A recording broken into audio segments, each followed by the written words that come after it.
Guys of a Certain Age is brought to you by no one. Absolutely no one. Except these dudes walking down memory lane. Now let's head to the studio to see what they misremember next. It's a podcast. It's PDQ without a clue. It's Rob. It's Jay in the studio without Art Shirley. It's Guys of a Certain Age. I'm here. Jay, how are you? I'm here. Yeah. And Art, who's not here. Art Shirley is here. It sounds like you made it sound like I wasn't recording, but I am recording remotely. Well, we think you're recording. We don't know what all these bright lights and fancy buttons do. Bright lights, big city. Yeah, I worked with the director of that movie. Really? Yeah. He directed a commercial that I was a PA on. And he was kind of a jerk. No. Oh, okay. It wasn't bright lights. You were a prior authorization? It wasn't. What? That's what it means in my world. A jerk? A PA is a prior authorization. Production assistant, buddy. Okay. You're in my world now. No, it wasn't Bright Lights Big City. It was Less Than Zero. I've always gotten those two confused because I read both books and I can't. I was going to say this both still the same author, right? No. Less Than Zero is Bret Easton Ellis. I don't know who Bright Lights Big City was. Okay, Bret Easton Ellis is who I was thinking about. Yeah. Who also? What's his other one? The bigger one. The American Psycho. Yeah. Also known as Jay's autobiography. Hey. Who wrote Bright Lights? So we've actually got that, don't we? I know. I have to do my own effects over here because I can't reach the button. What's funny is Jay McElherney wrote Bright Lights Big City. Oh, did you want something, Jay? Did you need a wow? Did you need a rim shot? I'm looking for a rim shot. Where's a rim shot? Oh, there we go. There we go. Thanks. You feel better about yourself? Are you sure? Or we could do. They're equally applicable. I feel like I've been replaced. Yeah. Oh, you kind of have a little bit. I mean, we've got all these little things here. So anyway, let's jump into Geeks of the Week. Who wants to go first? Well, this would be appropriate. Go ahead, Art. First thing I want to mention is this week we lost Robert Redford, which, initially I thought, well, he's not necessarily part of our genre. But the first thing I thought of was when he played. No, that's not the first thing I thought of. The first thing I thought of was his episode of Twilight Zone in the third season where he played Death. And, he's there's a old woman who refuses to get out of her apartment, but he finally gets her and has to welcome her to the afterlife. But as you mentioned, he also played the leader of Hydra in, I guess it was first he was in Winter Soldier, right? Yes. That's the Winter Soldier. That's the only movie he was in. Well, he has a cameo in Avengers Endgame, which I didn't remember that at all. Oh, I didn't remember that either. Yeah, That's what they mentioned that. And like I said, he must just have a very small part. Neither one of us remembered it, but it's been a while since I've watched either one of those movies, and I definitely want to go back. But we thought about doing a kind of a deep dive on some Robert Redford movies. What's your favorite Robert Redford movie? Either one of y'all? The Natural. I was going to say the Natural. The Natural. Yeah. Okay. Mine's either Butch Cassidy and the Sundance Kid or All the President's Men. But The Natural is great too. That's what we were looking back, and there's just so many good movies you kind of forget about them. I think The Natural jumps out at me mostly because it happened when I was watching movies. It was later in his career, relatively speaking, to Butch and Sundance and the others. I mean, I know about those, but I wasn't really, going to the theater for that. He really, he was, iconic for our generation, but it's our parents' generation that was a gaga over Robert Redford. Mrs. Reed at the top of that list. Yeah. Would you agree? My mother and people of her generation were much more Paul Newman than Robert Redford, but they definitely liked Robert Redford too. But yeah, like of the two of them and the Sting and Butch and Sundance, their favorite was Paul Newman. Yeah, I can see that. I need to go back. I don't know if I've ever seen All the President's Men. I don't think I. He was a horse whisperer too, right? Wasn't he horse whisperer and the Electric Horseman and see that's going to be Mrs. Reed's genre. She's the horse whisperer. Yeah. Okay. Is that how she raised you? Because you're a horse's batoot? Oh. Well, I can tell y'all have really got some animosity going on here. Oh, it's horseamosity is what it is. Not animosity. Not all animals, just horses. Animal. Okay, not all animals. Yeah. Just horses. So, I would say you mentioned Robert Redford to any of our kids, and they have no idea who he is. Nope. I mentioned it at work, and they're like, "Who?" Yeah, it's a little sad. It is. Yeah, Will knew who he was, but had not seen him in it. Didn't think he had seen him in anything. I mean, he was making movies. Obviously, Avengers, Endgame, and if he was actually in that, and maybe you just Winter Soldier. Maybe you just dreamt it. Yeah, but it can happen. But yeah, he was in so many. I think Will said the main movie he remembered seeing him in was Spy Game. Oh yeah, Spy Games was great. No, not Spy Games. Johnson is one that. No, it was Sneakers. Is the one I'm thinking. He was in both. He was in both Spy Games and Sneakers. Okay, yeah, that was the Tony Scott. Sneakers was with Angelina Jolie in an early role. And it had Sidney Poitier and everybody else. Yeah, and that's like a forgotten. I love that movie. That's a great movie. Both of those movies I like, but Sneakers is kind of forgotten. Well, I'm looking through. I'll just a few things that's going to pop out at you. Butch and Sundance, The Candidate, which was 72. Yeah, a lot of people consider that some of his best work. The Sting, The Way We Were, The Great Gatsby, 3 Days of the Condor. Oh yeah, have you seen that? I have not. I've seen parts of. Is that a war movie? Oh, it's Cold War. It's a spy. Yeah, Cold War thriller. Exactly. Okay. Yeah, originally from the book 6 Days of the Condor. We were looking at the trailer last night. Almost watched that last night. And Will says, I feel like I've been cheated out of 3 days of the Condor. And I said, well, it works pretty well. Well, but the sequel was so funny. The trailer is so 70s. The typeface they use looks like it came out of Rollerball. The music sounds like it came out of Shaft. I mean, it was just so 70s. The sequel, but it's a good movie. The sequel made by Disney was Condor Man. You remember that, right? Yeah, Condor Man. Yeah, Condor Man. All the President's Men, The Electric Horseman. We talked about The Natural, Out of Africa. Oh yeah, I remember Sidney that one. Pollack. Yeah. Sneakers, Indecent Proposal, Horse Whisperer, Spy Game, which we talked about. The kind of animated live action Charlotte's Web. He was a voice in it. I didn't know that. Yeah, Winter Soldier. A Walk in the Woods, Pete's Dragon. He was in the remake of it. Huh. That's recent. Yeah. And he did very, very little TV. The other thing I'll mention about him, and then we can move on, but as what's going on there, Jay? Okay. Well, I hit stop and it wouldn't stop. Yeah. Okay. He's got his own sound effects going. Yeah. So I thought I had ringer off. I guess I didn't. Okay, now it is. Okay. But he also created the Sundance Film Festival. That's which, right.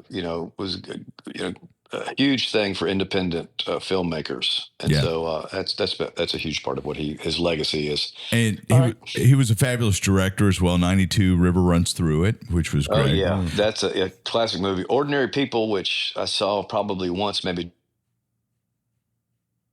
twice. That's a hard movie to watch. Brilliant job directing it, but gosh, that's a hard movie to watch. The Quiz Show, which won, I think, the best Oscar. Yeah. In 94. The Legend of Bagger Vance. And so I had a friend who's now deceased who was actually in Legend of Bagger Vance. So I didn't realize he was involved in that. Yeah. So he was a director and producer. So Elliot Street, who was in that movie. So I'm just like 1 degree from Robert Redford. It's kind of cool. Wow. So anyway. No kidding. Yeah, that's all right. There you go. So, R.I.P. R.R. So. Yeah. You got any more geekage there, Mr. Shirley? The one geek I was going to mention was that this past week, as we record, Lost in Space celebrated, what was it? Let's see, 60 years since it first launched, the original Lost in Space. I know we talked, I think Jay and I talked about Star Trek a year away from its 60th anniversary because it launched in 66. But I do anyway, forget that the original Lost in Space featuring a theme by Johnny Williams. Yeah. Actually came out first. So, and it's been remade a couple of times, a couple of different iterations of that. But anyway, I thought that was interesting. Yeah, I thought you were also going to say R.I.P. Jimmy Kimmel's career, but, we won't go into that. Yeah. So we're not going to say anything to get us targeted on this podcast with dozens of listeners. Jay, Art, you got anything else? If not, I'm going to toss it to Mr. J here. Toss it to Mr. Reed there. Yeah. All right. Dr. All right, Jerry. so my quick mention is the Emmys, as we record, were, I think, a week ago or so. And Sunday night. Yeah, which was 5 days ago. So that incorporates the week or so. It's the or so part. That's, okay. There's a buffer zone there. There's a buffer. So one of the things that I was excited to see was, and I can't remember, see if I can say the proper name, supporting lead actress in a limited or anthology series was Kristen Milioti, who won for The Penguin. Carmine Falcone. Yeah. Or not Carmine. Giada Falcone. Yeah, it wasn't Carmine. It wasn't Carmine. It's Carmine's daughter. But anyway, I just thought that was really cool. She was one of my favorite actors in that show. And I'm glad she got some recognition for that. I kind of looked through some of the other stuff, kind of. Tremel Tillman, shout out Mr. Jackson State. Forgot. Yeah, that's true. Man. Yeah. His acceptance speech was just amazing. Did you watch it? I need to go back and see that because we missed that. We had planned to watch it and then realized it started at 7 and we were about an hour into something else. So we switched it over. I did go back and watch Nate Bargatze's opening bit, which the skit. I thought that was very funny. That was hilarious. But I need to go back and watch the acceptance speech. Tillman's, it basically, he brought his mom with him to the Emmys, and it was a tribute to his mom, and it was just that's awesome. It was pretty awesome. So, how do you pronounce Bargatze? Is that how you pronounce Nate Bargatze? I think it's Bargatze. I'm not sure. I think Bargatze is how he says it. I'd never heard of him before I saw him hosting. I thought, I didn't really? Know. No, really? We saw him in concert last year in Birmingham. He's amazing. Yeah. Okay. But he's really blown up. He was doing really well, and then he all of a sudden got Saturday Night Live, and then he's got this stadium tour, filling up arenas, and that's where we saw him at the arena in Birmingham, and just blowing up. He had his own Christmas special this year, last year, and it was last year. It's not coming up this year. It was last year. He's had several Netflix specials. We watched most of those. I started seeing him like in Instagram reels. Yeah, and me just too. thought it was hilarious, and then found his show and just thought he's really funny. I mean, he's a clean comedian. You could watch it with your whole family. Yep. Certainly, Miss Reed would enjoy him. But just so funny. Yeah, and she's always sending me reels of him. Yeah. And the skit that he did is kind of a derivation of what he's done on Saturday Night Live twice now. And on this Christmas special, he did one as well. Yeah. George Washington is what started it off, and they've done two of those on Saturday Night Live. And then okay. He's that guy. Yeah. Yeah. And they did something on the Christmas special where he was an angel or something. Yeah, I think so. Yeah. Yeah. Mm-hmm. Yeah, and on the Emmys, what I thought was hilarious first was his description. I forget what show it was, and he said it's a show about the emotional toll of trauma. And then he said it was adolescence, and then in the comedy genre, the bear, which is also an emotional toll of trauma. And then the other thing he said that fit my life perfectly when he was talking about true crime and watching actual murderers, and they're like, who will watch it? He said, my wife, your wife, all of our wives. That's right. That is so true. Yeah. Calling back to a couple things in the Emmys, since we're going to do a quick recap, I guess, right now. Britt Lorer, who played Helly R, won for Best Actress in Severance. Okay. And so her acceptance speech, if you notice on the back of her notes, it says, let me out. Was that real? Yes, that was real. That's funny. That's hilarious. There was something else that was of Andor won Best Writing. That's what it was. Andor. And that episode is the episode Welcome to the Rebellion. So one for that has the speech in it. That says Yeah, Yeah. which was great. That was great. That was really good to see. Yeah, the studio one, which I'm a big fan of it. So, Studio did amazing. That's what Yeah. Becky was saying. Maybe we need to watch that yet. Although just canceled Apple TV again since it's going up $3. But you need to watch the studio. I've been telling you watch that before because you have been. Yeah. Have I led you down the wrong path before? So many times. Yeah. I'm just kidding. This podcast. Introducing you to Jay. We're still on the path. Oh my gosh. Yeah. Oh yeah. So we can't be in the same room now. That's right. That's right. We got to keep you two apart, or our hands are going to fly. You know. Yeah. Hands are. Or we gonna might break fly. out into hotty toddy. I think that's what Robbie's worried about. No, that's okay. We're undefeated too. Yeah, in this case, it would be jazz hands flying is what it would be. So, jazz hands flying with the two of you. So, I've got a couple of entries. Daredevil Born Again season 3 was officially announced this week. So they may be close to being done with season 2. That's not Jay's. That's my iPod. Oh, look, it's the Golden Triangle Regional Airport ad that is rolling in on the IO9 page I've got up. I wonder who did that amazing animation. Would that have been me? Yeah, it would. I guess. Yes, it would have been. That looks really good. Interesting. Anyway, and then the other piece that I had was the Muppet Show is getting a 50th anniversary special on Disney Plus, and it's going to be Seth Rogen and Sabrina Carpenter. Sabrina Carpenter is going to guest star Seth Rogen. I think it's producing, and the hope is it might be a backdoor pilot to a new Muppet Show. Which, how great would that be? We need a little bit more Muppets in our life. Always. So That'd be good. yeah, there you go. So, all right, that's a quick recapage of Geekage. We're going to take a break, and we're going to go and venture to strange new civilizations up next. And we're back, and apparently I cut Jay off. Sorry. Railroaded might be. Railroaded. Yeah. Railroaded. So, I wonder if that's geek related. Jay, what's your Geek of the Week? Well, since we were talking about the Emmys, my brief mention of the Emmys that turned into half an episode, there's a couple of shows coming out. One's out now. I think one's coming out as we record, of course. One's out now because we're actually kind of ahead now. So one's coming up at the end of the month. So similar to The Bear, with all the attention that The Bear End of which has month? gotten. September or October? September. Okay. September, yeah. Because this will air probably in October. Right. That's what, so I was trying to get So at. the end of last month. End of last month as this airs, correct. Yes, right. So there's 2 other restaurant drink related. I'm hearing an echo. I don't know if any of y'all are, but it's okay. So 2 other food and drink related shows are coming out. One may be out now called The Black Rabbit, which I am curious because it's got Jude Law and Jason Bateman. So the 2 of them already. Most of the rest of the actors, actresses I had not seen before. But it's about Jude Law has a high-end restaurant, VIP cocktail lounge somewhere. I forget where it's based.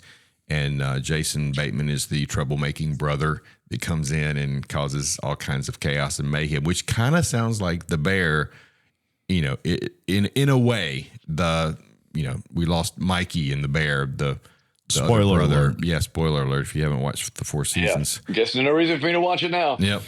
But that just looks interesting because good actors, interesting. I mean, it's interesting to me because of the food and drink aspect.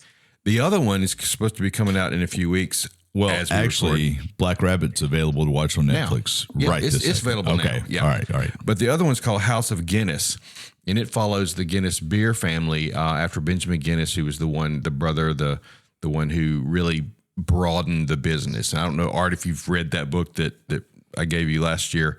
No, just about to start it. I've caught up with the books that I got the year before. Yeah, and that's not a guilt thing. I was just curious. I got one for myself. I read it, so I'm really fascinated by this whole story. A really interesting family and business, and so that it kind of follows the 4 kids of Benjamin Guinness and kind of what they got up to. And I think both of these are on Netflix, if I'm not mistaken, or will be on Netflix. So Black Rabbit and House of Guinness, if you're interested in the food and drink genre of television. I've just started watching Devs on Hulu, which is like 3 years old Art, are you aware of it? Miniseries? Art. There you go. Oh, there you are. Devs? DEVS. DEB, debutantes. No, DEV as in Victor. Oh, okay. As in development, devs. So that would be no. It's got Nick Offerman in it. Anyway, and Allison Pill. We can talk about it some other time, but as we were talking about shows, I didn't know if either of you guys were. I came across a list of sci-fi shows that are worth a rewatch and didn't get much notification. So, but. Okay. Anyway, let's talk about a sci-fi show we like here that's gotten a decent amount of notoriety, and that's Strange New Worlds, which is aired on Paramount Plus. I should say Star Trek Strange New Worlds, which is the precursor to Star Trek the original series. Season 3 just wrapped. And so overall thoughts, Mr. Shirley, let's start with you. What did you think about Season 3? I enjoyed it. I know it was kind of uneven for a lot of folks. The fact that there were probably a third of the episodes that were silly, for lack of a better word, I know put some people off because they said, well, you can do that if you've got a 24 episode series. But I enjoyed the whole series. I really did. I would have liked to have seen more episodes, period. But I enjoyed what they did. I enjoyed where the characters are going. So I enjoyed this on a whole. I enjoyed the series, and I enjoyed all the fun episodes as well. It's just I agree that it may have been a little bit of a balance thing with that. Mr. Reed, I enjoyed it to a point. I don't think it was the best season of the 3, but it didn't keep me from looking forward to the next episode. Some of I think I mentioned this a few episodes ago. I'm kind of fascinated by the fact that they told the story and it had a pretty continuous thread, but using different ways of presenting the story. So that part I really enjoyed. The holodeck and the 4.5 Vulcans and then the documentary, all that. Some episodes were better than others. I think Anson Mount gets a little bit too serious sometimes, or the character he plays, Pike. Yeah. And I mean, it's almost like he overdoes it to a degree. But overall, I think it's a great show, and we'll continue to watch it as long as they keep making more. I really liked it. I'm kind of between both of you on it. I felt it was uneven. I mean, that's a word that's been used a lot. The second episode, Wedding Bell Blues, I was kind of like, That was a callback to the original series and a call forward to the next generation. Space Adventure Hour episode 4 was okay. That's where you had the prototype of the holodeck. And then the What is Starfleet? That documentary episode, I really just didn't care for that. I don't like episodes like that just in general. There have been a few done through different series. So that was those were kind of my low points. Art, what if you could say a favorite episode of season 3? What would it be? I really liked the one. It was almost like a horror show when they went down on the planet, and it kind of led up to the season finale in a way. Where they went down and they went into and Through the Lens of Time, episode 5. Done more research. Yeah. And they end up being in different, parts of the thing, but it's kind of like they're in different parallel universes of that same place. And then they discover this ultimate evil that's there. And again, I think one reason I liked this season probably more than y'all did is there were so many callbacks to the original series. Yeah. That you saw, first of all, the one you mentioned, the Wedding Bell Blues, having Trelane character, which is the Q-like character from the original series, and that question has been asked ever since Q appeared in The Next Generation, and to kind of tie those two together, I thought was great. But this one called back, and we just watched this episode not too long ago. There's an episode where there is an entity. It's called Red Jack, and it's the one that's behind Jack the Ripper. And then, as they always do in Star Trek, they name two things that your original series. They said, behind the character of Jack the Ripper on Earth, and then some other serial killer on Earth, and then so and so and so on City Alpha 4. There's always two real references that and then there's one that's set in some other planet.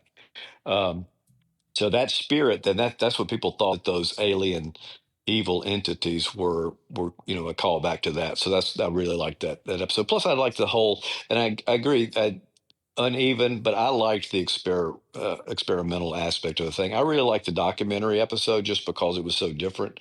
But I can understand why people thought it was too much. It took me a minute to get into it. Once I realized what they were doing, then I was like, "Oh, this is good." Mm-hmm. But at first, I'm like, "Is this a break from everything else, or what?" And that's been done before. I mean, MASH did it years ago. There was a thing where they were shooting a documentary about a MASH unit, and it's very similar in tone to that, to the point where you're thinking, most the way through the episode that they're showing the faults of everything, and then there's a resolve towards the end of the thing that makes you, oh, this is why this is important. So, like I said, that's nothing new. I liked the one that was the holodeck special too, mainly just because it was just so fun to see those folks in the 70s kind of garb and stuff. So that was fun. And Anson Mount channeling Gene Roddenberry. Well, it gave you a chance to see a little bit more of the dimensional things that the acting dimensions that these people have, that they can play a little bit different characters. I agree. I mean, to me, sometimes like Pike in this season was either way too serious or way too silly a lot of times. I mean, he had some really good moments, but I agree with your assessment there, Jay. A Space Adventure Hour, the holodeck episode 4, was directed by Jonathan Frakes. Oh. Yeah, and as I said, there was a lot of fun in that to me. And again, there was kind of a loving look at it. But anyway, it's kind of. What did y'all think about the season finale? Did it remind you of anything at all? I'm not like Dallas. Is all a dream. What did it remind me of? I'm talking about the one with. Isn't that the one with? Wait a minute. No, I'm sorry. I'm talking about the penultimate episode, the one where Terrarium, the kind of like Enemy Mine. Yeah, to me it was Enemy Mine straight up. Or I found that very interesting. Terrarium, episode 9. Ortegas ends up on a planet with a Gorn, and then you've got the callback. What's the name of the alien? Arena is the original. Yeah, but Miltrons. The Miltrons, which kind of reset what everybody knows about each other with the Gorn, because I found that interesting. There wasn't anything original in that episode for me. I thought I like Ortegas quite a bit. I do too, and I felt like she was. I mean, in that particular, I enjoyed the episode. Again, I think the nostalgia part of it and the idea that it was a reimagining of Arena. That's the one where we first see the Gorn in the original series, and the Meltrons put Kirk and a Gorn, and they fight each other. And and then at the end of the thing, Kirk refuses to kill the Gorn. And I thought that was kind of a nice twist on it, but it was so much Enemy Mine that it was just kind of took you out of it. I expected the Gorn to get pregnant at some point. I think it would have been more impactful for me if it was La'an who ended up on planet instead of Ortegas, because of her past trauma as a kid with the Gorn. That would have her much more deep-seated relationship with the Gorn than Ortegas had. Yeah. Also, I felt like there was so much to do in the episode. A lot of it felt rushed. Yeah. So, so I thought it was a decent idea, a little, way too derivative, and maybe a little rushed. But anyway, I was just curious because we hadn't talked about that yet. But I was just see. I'm not sure I've seen Enemy Mine, so that didn't. None of that occurred to me at all. It was just a. You really need to see Enemy Mine. It's just a fun movie from, I guess, the 80s. Robbie, is that sounds familiar. Like 87, 88. So it's Dennis Quaid and Louis Gossett Jr. And it's. I mean, again, that story has been around forever. I mean, they there's a Lee Marvin movie too, where he and a Japanese soldier are on an island, and the exact same thing happens. Again, no one gets pregnant, but and that's a spoiler alert for Enemy Mine there, Jay. But I kind of caught on to that. yeah, but and then the final episode, what did y'all think of that? I don't know what to do with it. It wasn't bad, but it was, what's going to happen now? Because this whole season was about him and Battelle and her thing, and then well, and I looked, and it was the Beholder was what Battelle became, and there's no other reference of the Beholder in any other Star Trek, correct? Yes, not that I know of. Now, the only thing that was similar to her is the point where she gets, they're calling it the galaxy eyes. You see that? And that looks a whole lot like a scene from the second pilot where No Man Has Gone Before, when the people, when Gary Mitchell and Dr. Kirk's, good read, Captain Kirk's best friend or whatever, and Sally Kellerman, also from the movie MASH, both become these, godlike creatures. So it seemed to reference that creature, that power level stuff. But yeah, I almost got a Silver Surfer vibe from it. I don't know what was going on with it, So so that to me just seemed a little kind of almost out of nowhere kind of plot to me for it.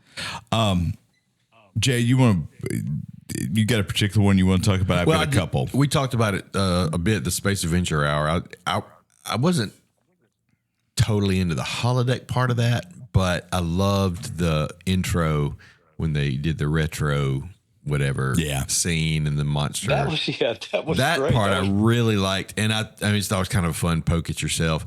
Yeah. And one thing that I meant to mention earlier, that set was at San Diego Comic-Con as a part of Paramount's The Lodge. And so you could go in and have your picture made with the monster or in the chair or whatever. That would have been great. So that was just kind of a cool time. So I like that one. I thought the Vulcan one, 4.5 Vulcans. Yeah, 2. I don't know. That was one of the ones where it's like, y'all are too serious here about these Vulcan stuff. But it was interesting. I like the play between, is it Rebecca Romajan and is it Patton Oswalt? Patton Oswalt. Yeah, that was Rebecca Romaine. Yeah. Romaine. Yeah. I knew I wasn't saying it right. Yeah. 5'2", Patton Oswalt. Right. So that adds some interesting elements to it. And I think that was funny. I think the after credit scene on that episode was probably my favorite scene of the season. 4.5 Vulcans is one of my favorite, maybe my favorite, because I love Patton Oswalt and just that, him as Doug was hilarious. I rewatched parts of that in preparation for this episode.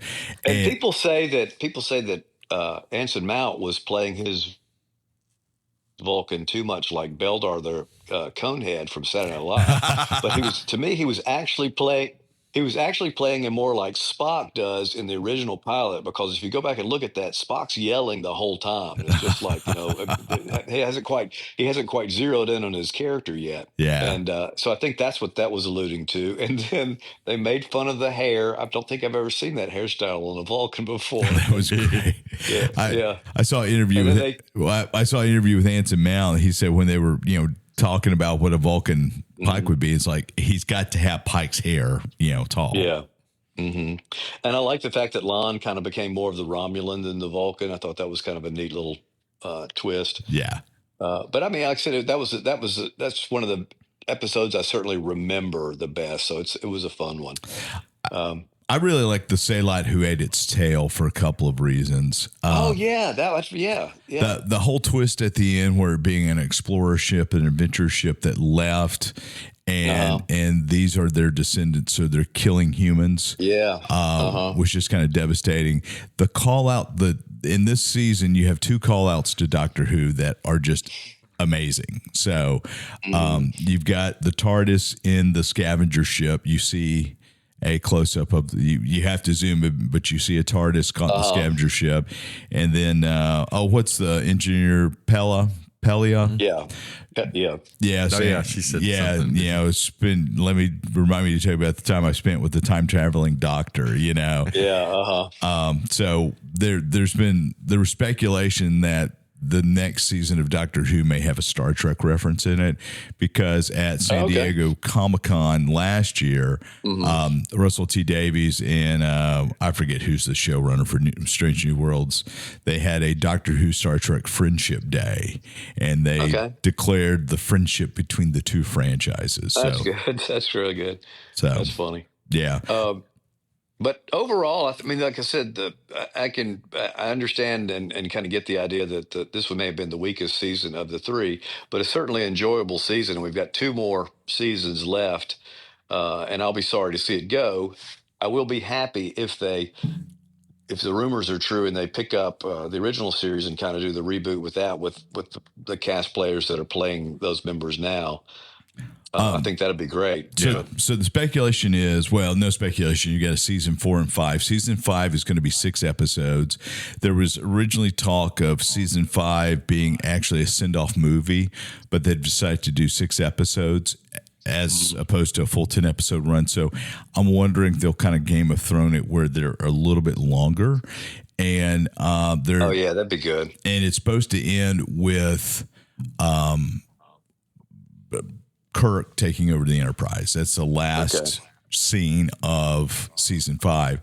Then there's speculation of Star Trek Year 1, which would happen, which would be the original series. The original series, Art, correct me if I'm wrong, takes place in year 2 of the 5-year mission. Yes, that's right. And that's what people are saying, is that you've got to get, people are saying the time gap doesn't work. Although, what are you going to do? You're not taking Kirk up to the point where you first see him in the original series. You're taking up to where he takes over command of the Enterprise. And you're right. Yeah. So Kirk has already been at the Enterprise for, like you said, a year.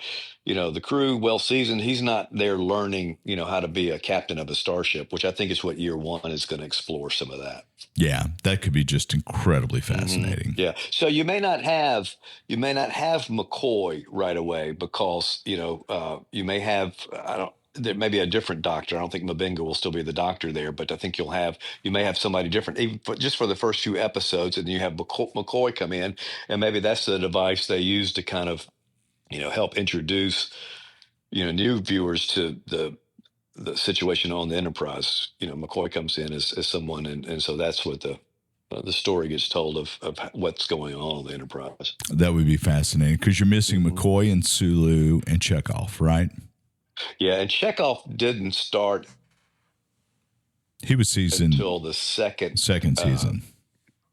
Season 2 of the original episode. Yeah. So people say, well, how does Khan know him? But, we figure he was actually on the ship, but he just wasn't on the bridge yet. Khan. Yeah. Oh, speaking of Khan, has anybody started listening to the Star Trek audio series, Khan, the podcast? No. Yes. I'm caught up. I've listened to there's 2 episodes, right? Is there another at episode this yet? recording? Yeah, there's 2 out. I looked this morning to see if there was a new one, but I think it's going to come out in a few days.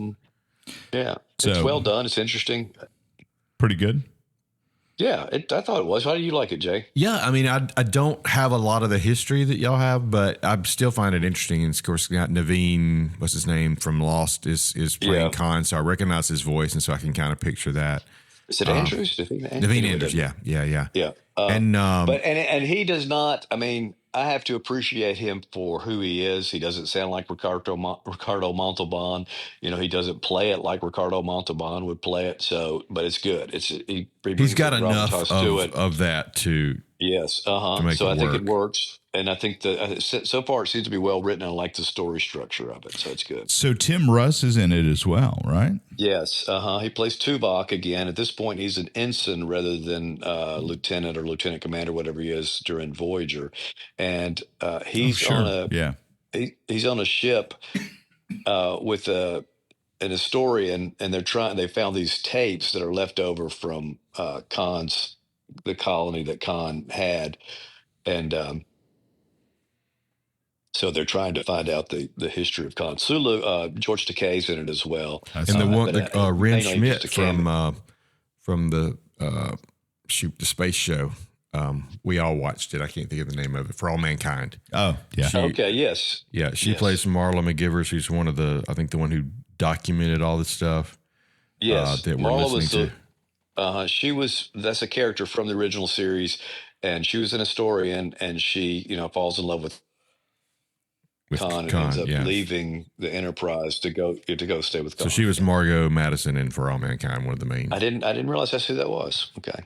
God. Yeah, well, if you see the meme about watching a movie and missing all the movie because you stay on IMDb looking up all the people, that's me. We do that too. Yeah, I don't do that so much for podcasts, but as I'm sure people do. Well, because I knew Naveen was on there, and I wanted to see if there was anybody else that I knew, and there she was. That's a good. Yeah, I get that.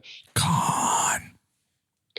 But so when does the next season come out? Is it coming out next year? I think it is. I think they're in production. And that will be season 4, and it will still be 10 episodes.